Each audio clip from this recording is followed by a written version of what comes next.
دلم خواهد کسی غریب نباشد، دلم خواهد کسی غریب نباشد، به ملک غیر او قریب نباشد.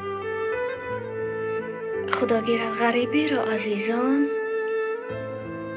که نان تلخ او نصیب نباشد. در غربت زندگی کردن واقعا دشوار است. دور از وطن، دور از عزیزان و پیوندان، دور از پدر و مادر غمخوار و دلسوز، دور از زن و فرزندان. اما چی سود، چی علاج؟ بجز صبر و تحمل دیگه چاره نداریم.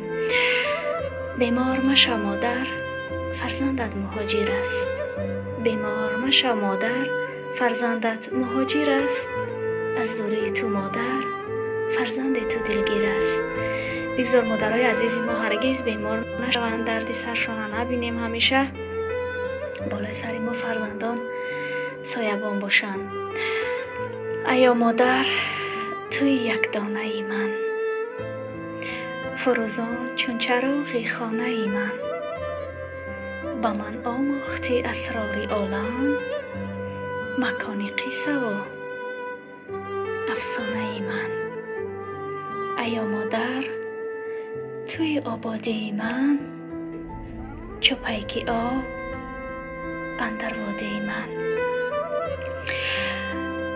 زنده باشین، فهم پلاتوه، آباد باشین.